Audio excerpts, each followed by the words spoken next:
Assalamualaikum warahmatullahi wabarakatuh. Perkenalkan, nama saya Rintu Lepda Agung Kaloka dari Program Studi D3 Hubungan Masyarakat Kampus Batal, Sekolah Vokasi Universitas Diponegoro.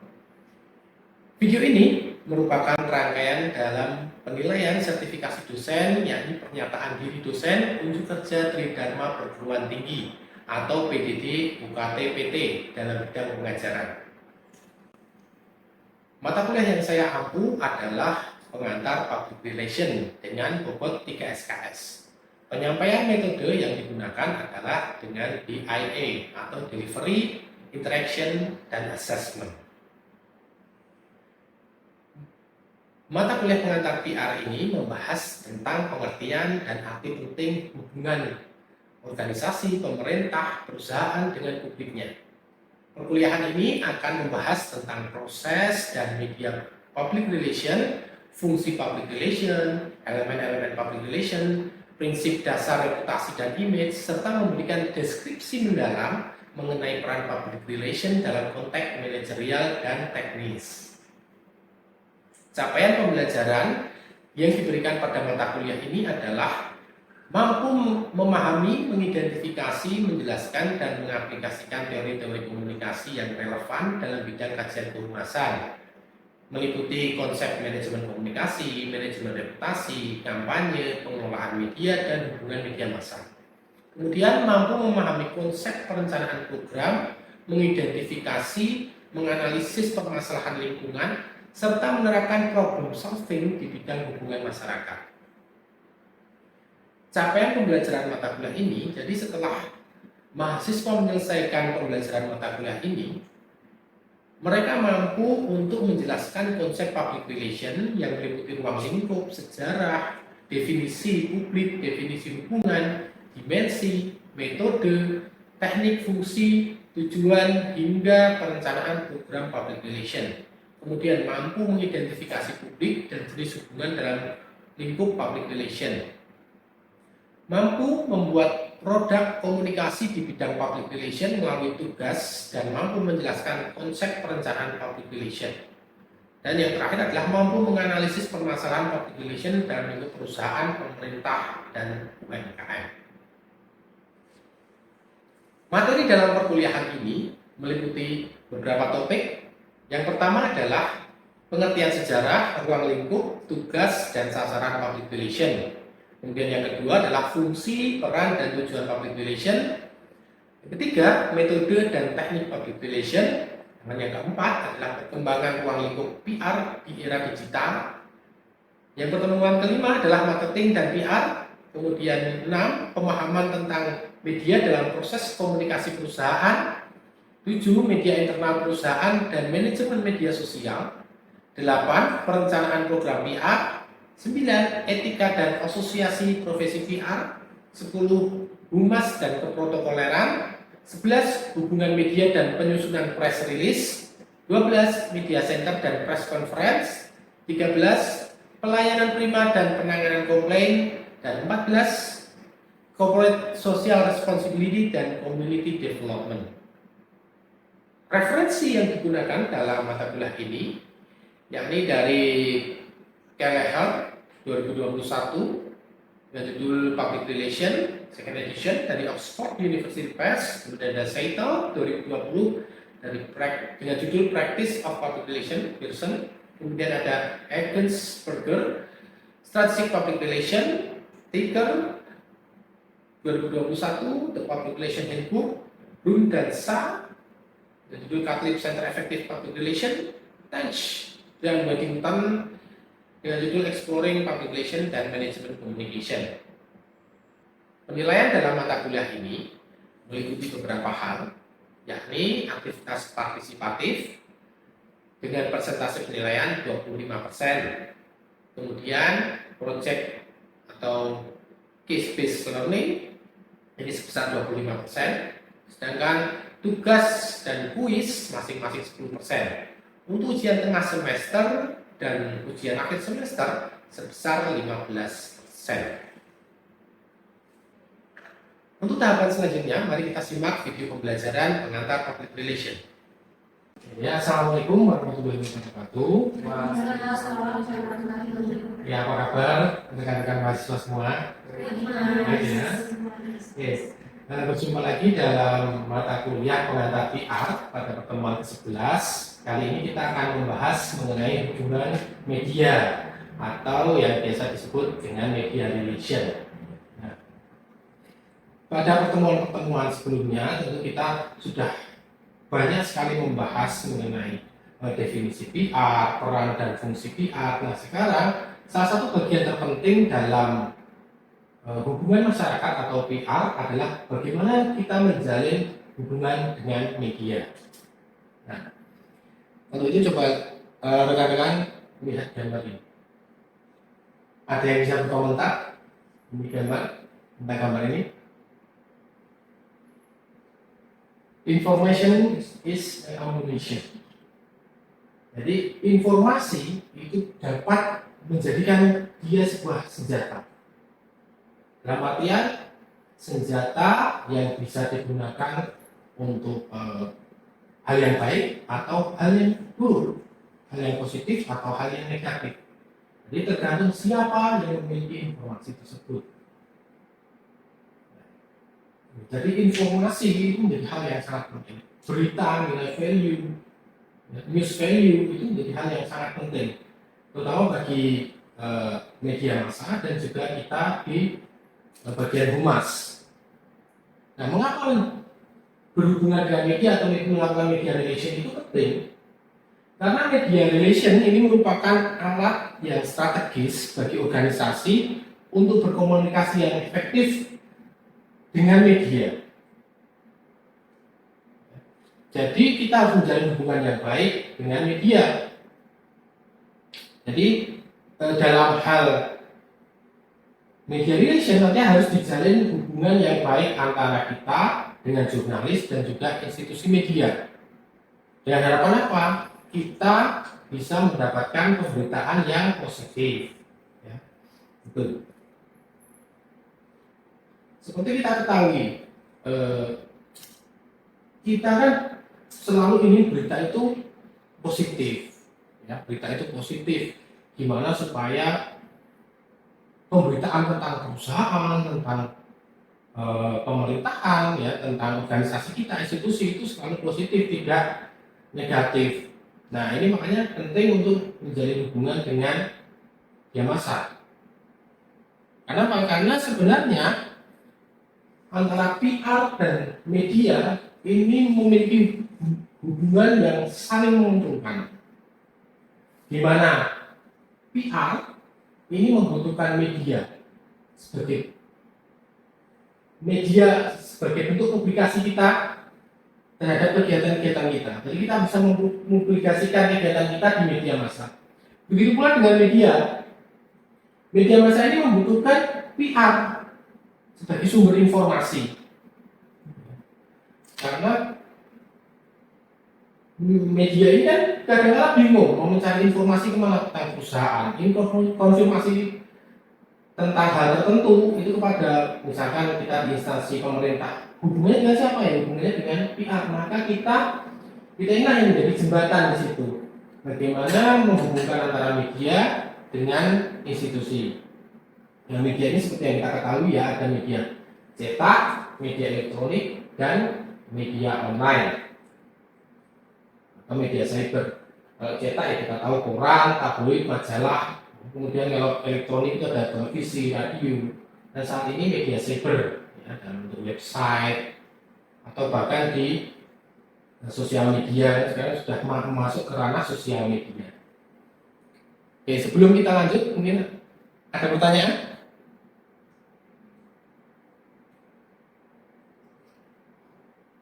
Kalau saat ini mas, media menurut saya media online itu kan rawan sekali menjadi krisis ya mas. Itu perlu sekali berarti ya untuk menetapkan media relation yang bagus, media relation yang bagus. Ya, jadi kita tidak hanya bertumbuh pada media massa tradisional, dalam artian tradisional ini cetak dan elektronik, tapi media online ini juga kita perlu melakukan pendekatan. Nah, apa yang bisa kita lakukan itu, nah ini ada beberapa kegiatan media relation ya, yang bisa dilakukan. Hal pertama yang bisa dilakukan adalah dengan media mapping. Jadi kita memetakan media-media massa di lingkungan kita itu apa saja.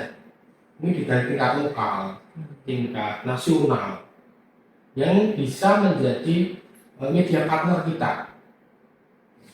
Kemudian kita bisa melakukan media audit.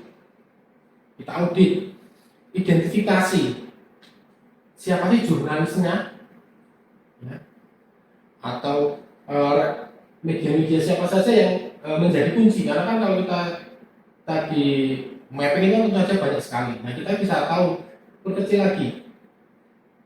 Kemudian kita bisa menganalisis nih, mana media-media massa yang beritanya kepada perusahaan atau kepada instansi kita itu yang baik, mana yang selalu mengkritisi. Kenapa kok dikritisi, beritanya seperti apa? Nah, itu kita perlu melakukan audit tersebut. Kemudian kita juga bisa melakukan updating terhadap media kit. Ya, seperti kita mempersiapkan komponen profil kita, foto resmi dari perusahaan, pimpinan instansi, kemudian kontak hotline yang bisa dihubungi selama 24 jam. Jadi memang pekerjaan humas itu pekerjaan yang tidak mengenal waktu. Apalagi kalian jadi manajer humas, kabag humas, itu harus siap dihubungi kapanpun. Karena apa? Karena krisis itu tidak mengenal waktu. Bisa terjadi malam-malam, bisa pagi hari, bisa siang hari. Nah, kita siap dikontak. Kenapa? Kita ya corong perusahaan. Kita corong perusahaan yang pertama kali akan memberikan informasi kepada publik melalui media massa. Nah, apa saja setelah itu? Langkah-langkah konkret yang lain adalah kita bisa melakukan media gathering. Kita undangi 10 jurnalis yang makan siang. Kita bisa di situ sambil berdiskusi apa yang menarik perhatian mereka. Kemudian perkembangan perusahaan itu seperti apa? Program-program perusahaan yang sudah dilakukan itu apa saja? Itu bisa dilakukan di media gathering. Jadi kita juga bisa memberikan data-data penting tren industri. Ya, misalkan kita di perusahaan bidang informasi, nah kita bisa memberikan perkembangan updating tentang dunia informasi itu seperti apa. Selain itu, kita juga harus melatih internal dalam kita. Jadi melakukan workshop, training untuk direksi dan divisi terkait. Supaya apa? Supaya ketika menghadapi wartawan ini tidak gagu, tidak gagap. Jadi tiba-tiba nanti diwawancara kita yang harus dilakukan ketika ada di jalan misalkan ketemu dengan wartawan atau tiba-tiba ada wawancara yang menanyakan tentang hal tentunya apa yang harus dilakukan. Nah, ini perlu dilakukan namanya pelatihan internal. Jadi pemahaman ini perlu diketahui juga oleh jajaran direksi. Kemudian agendanya yang bisa dilakukan adalah mediatur. Kita bisa mengajak paling tidak 5 jurnalis lah untuk kunjungan kita ke pabrik. Kunjungan ke pabrik, melihat langsung. Atau kita punya kegiatan-kegiatan di luar pabrik, misalkan ada CSR. Ada CSR kita ngajak nonton bersama. Atau kita memiliki desa binaan ataupun anak perusahaan, ya itu kita bisa mengajak media untuk kesana. Kemudian bisa dilakukan press conference, kemudian kolaborasi konten. Ya, tentu saja kadang CEO kita ini memiliki pandangan atau perspektif tentang perkembangan industri misalkan. Nah itu kita bisa tawarkan bagaimana kita mengadakan diskusi yang nanti disiarkan, atau bisa bikin podcast ya, kalau berhubungan dengan media online. Kemudian kita juga bisa melakukan media monitoring. Kita cek pemberitaan tentang instansi ataupun perusahaan kita. Nah ini juga penting, ini kita bisa melakukan yang namanya media award, yakni apresiasi. Misalnya di pemerintah Pemkab Batang, misalnya ya, dia bisa mengapresiasi jurnalis-jurnalis mana yang tulisannya paling baik. Atau bisa juga kita bikin lomba. Misalnya dalam menyambut Hari Jadi Kabupaten Batang, itu Pemkab Batang mengadakan lomba. Ini khusus untuk jurnalis. Siapa yang tulisannya paling baik, ulasannya paling bagus tentang Kabupaten Batang, nah itu bisa mendapatkan award. Nah, kunci dari media relation adalah hubungan baik dengan wartawan. Jadi hubungannya itu jangan sekedar hubungan rekan kerja, tapi bagaimana kita bisa menjadikan mereka sebagai kawan. Jadi kita bisa saling santai, saling sharing. Jadi posisinya kita itu bukan posisi atasan dan bawahan atau posisi organisasi. Jadi pendekatan-pendekatan yang dilakukan itu bisa berbagai macam ya. Bisa kita temui pendekatan interpersonal, bisa dekat dengan wartawan, ketika perusahaan medianya itu ulang tahun, jadi kita bisa memberikan kontribusi apa, itu kita bisa dilakukan apa. Nah dalam hubungan dengan media, sebenarnya media tadi kan membutuhkan informasi.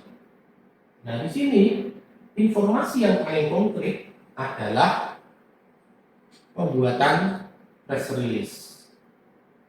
Ya, press release itu seperti apa? Nih, jadi saya menciptakan dan mengungkapkan tentang model press release ya untuk humas pemerintah. Mungkin ini juga bisa diterapkan di humas swasta juga ataupun korporat. Ini ada judul, kemudian kepanjangan judul, dan juga ada statement.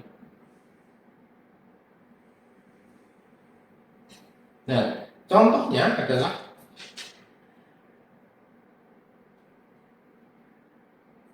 ketika kita membuat press release itu harus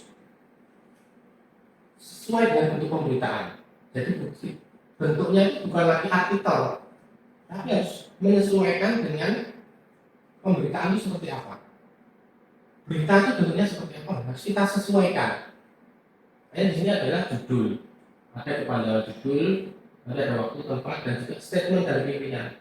Kita humas itu tidak boleh berkomentar, tapi boleh mengutip dari pimpinan.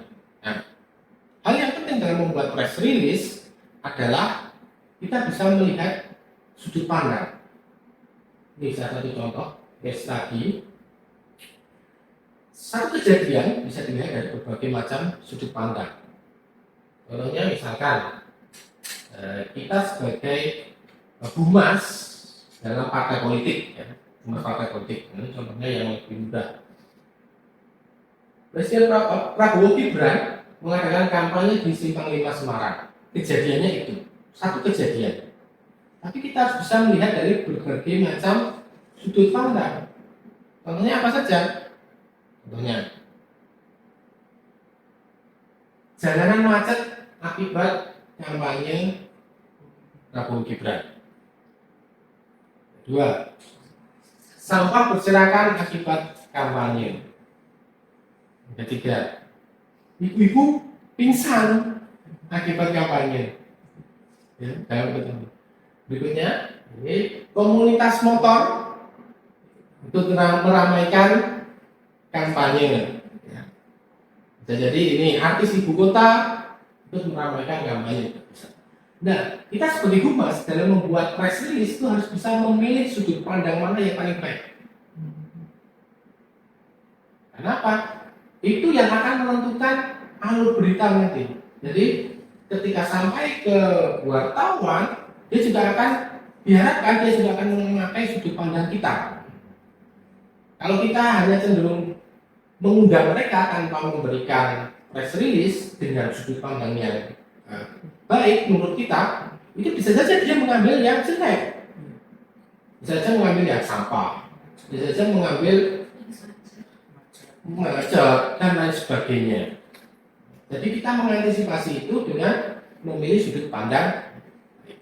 Nah, saat ini kita lanjut ke diskusi ya. Silahkan kalau teman-teman nanti berkelompok bergabung aja, silahkan didiskusikan. Ini merupakan pidato kenegaraan peringatan Hari Lahir Pancasila di Gedung Pancasila di Jakarta pada Senin tanggal 2 Juni. Ini pidato. Teman-teman berperan sebagai humas presidenan. Silakan sudut pandang seperti apa yang harusnya dibuat oleh humas. Oke, silakan disimak videonya. Semua keseimbangan, semua kebocoran harus berhenti. Semua pejabat yang tidak mampu melaksanakan tugas lebih baik mundur sebelum saya berhentikan. Sekarang kita punya teknologi. Setiap rakyat di desa bisa menggunakan gadget. Kalau ada bukti pelanggaran, segera siapkan. Jangan terima penyelewengan. Jangan mau terima pejabat yang berbuat sekedar. Ini adalah tidak setia pada bangsa dan negara. Kami adalah angkatan yang memang sebentar lagi harus meninggalkan podium. Kita sekarang berjuang melawan korupsi supaya Anda mengambil alih negara dalam keadaan baik, kuat. Tidak boleh ada kemiskinan di Indonesia. Tidak boleh ada kelaparan di Indonesia. Mari kita bersatu. Jangan ragu-ragu. Jangan menganggap negara ini tidak ada. Jangan menganggap negara ini bisa dipermainkan. Jangan menganggap NKRI bisa dibohongi. Jangan menganggap NKRI bisa ditipu.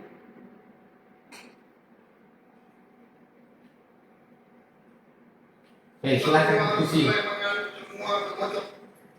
Oke, silakan berdiskusi. Jangan saya tutup ya, videonya. Silakan diskusi.